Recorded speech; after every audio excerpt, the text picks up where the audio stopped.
इस वक्त हम कोलकाता में हैं और हमारे साथ शाही इमाम पंजाब मौलाना उस्मान लुधियानवी हैं। कोलकाता दौरे पर है, कई प्रोग्राम में यहाँ शिरकत किया है। अभी भी एक प्रोग्राम में राजा बाज़ार में जा रहे हैं। हम बात करने की कोशिश करेंगे आखिर विभिन्न शहर, विभिन्न ज़िलों और विभिन्न भारत के विभिन्न स्टेटों में दौरा करते हैं, क्या कुछ देखा और क्या कुछ सियासत पर जो है इनकी बारीक पकड़ भी है और बारीक नज़र भी है।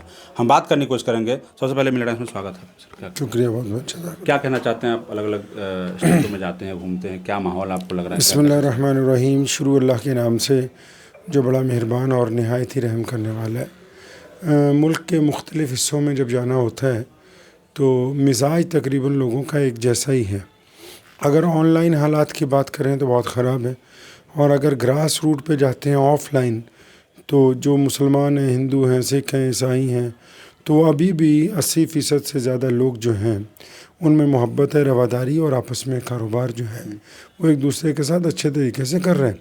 लेकिन जो एक वेव है जिसको सियासी भी कह सकते हैं, मजहबी भी कह सकते हैं, वो वक्तन फ़ौक्तन लोगों को सोशल मीडिया के ज़रिए या जो बड़े मीडिया घराने हैं उनके ज़रिए लोगों का मिजाज बदलने की भी कोशिश की जाती है, या फिर ये कह दीजिए कि नफ़रत फैलाने की कोशिश होती है। कुछ सियासी लोग जो नफ़रत फैलाने की कोशिश करते हैं, समाज में जहर बांटने की कोशिश करते हैं, उसके लिए क्या संदेश है? देखिए, मैं भारत के सभी लोगों को कहना चाहता हूँ कि हमारे देश की सबसे बड़ी विशेषता अनेकता में एकता की है।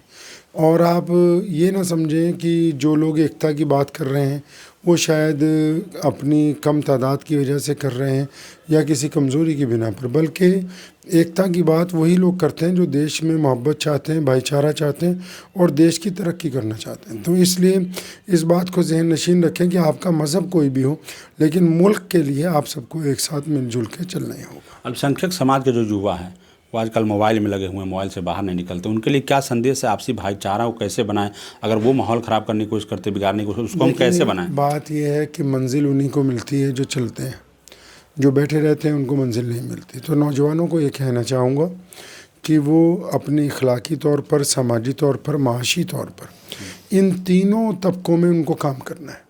फाइनेंशियली भी अपने घर का ख्याल रखना है, माशी तौर पर घर को दुरुस्त करना है, इखलाकी तौर पर अपनी हालत को दुरुस्त रखना है, और सामाजिक तौर पर सामाजिक व्यवस्था में अलग अलग मज़हबों के लोगों के साथ मिलकर एक अच्छा भारत जो है उसको हमेशा सलामत रखना है। तो नौजवानों को कहता हूँ, ख़ासकर मुसलमान नौजवानों को, कि अगर आप यही कहते रहेंगे कि फ़लाँ मुखालिफ है, फ़लाँ बदनामी कर रहा है, फ़लाँ नफ़रत फैला रहा है, तो आपका मसला हल होने वाला नहीं है।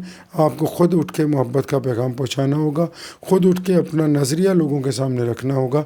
जब तक आप बज़ाते ख़ुद काम नहीं करेंगे तो इल्ज़ाम तराशी से आपका वक्त नहीं गुजरेगा। आपका बयान पूरा साफ़ तरीके से होता है और पूरे भारत में बल्कि पूरे दुनिया में जो है आपका बयान देखा जाता है और युवा देख भी रहे हैं।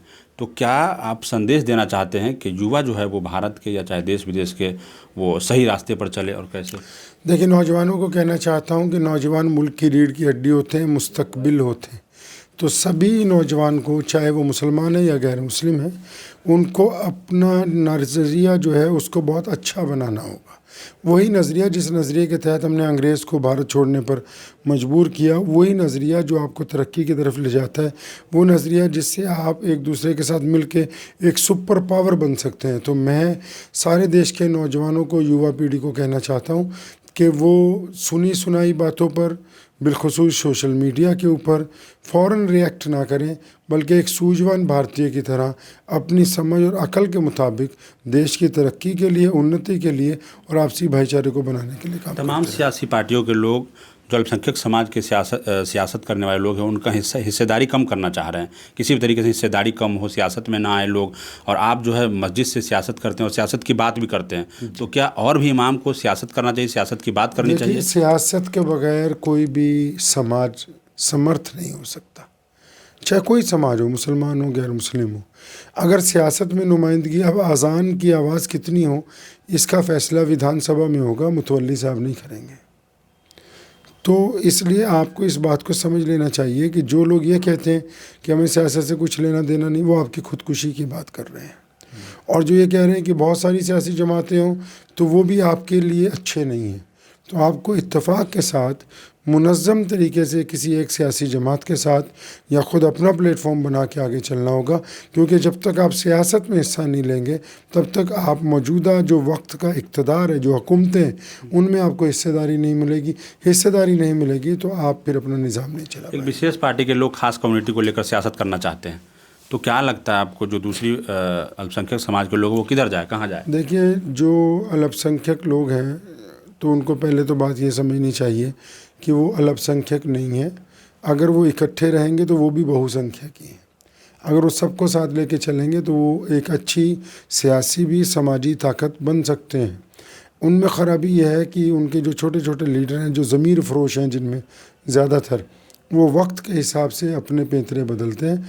तो इसलिए ज़रूरी है कि जिस तरह आप नमाज़ों का अहतमाम करते हैं, आप दीनदारी की तकरीबात का अहतमाम करते हैं, इसी तरह मिल्लत इस्लामिया में सियासी शऊर जो है उसको बेदार आप बराबर अपने बयान में कहते हैं कि लोग अपने माँ बाप का जो है वो ख्याल रखे, पड़ोसियों का ख्याल रखे, मामलात अच्छा करे, तो क्या इस पर लोगों को अमल करना चाहिए? देखिए, ऐसा है, मुझे ऐसा लगता है कि हम लोग पूरे मुल्क में देखते हैं, पिछले आप सच्चर कमेटी की जब रिपोर्ट आई थी, अगर आज आप देखेंगे तो मुसलमान जो हैं, बिलखुसूस पूरे मुल्क में मुसलमान पिछले 20 सालों में प्रोग्रेस में हैं।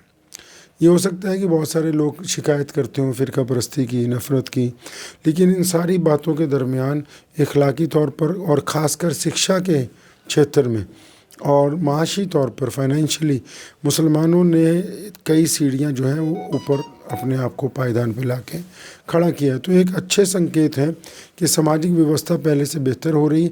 तो मैं ये समझता हूँ कि अगर पॉजिटिव सब लोग चलेंगे तो इंशाल्लाह हम सारे भारतवासियों के साथ मिलके एक अच्छे रास्ते के ऊपर निकल सकते हैं। ठीक है, बहुत शुक्रिया। शाह इमाम पंजाब मौलाना उस्मान रहमानी लुधियानवी थे।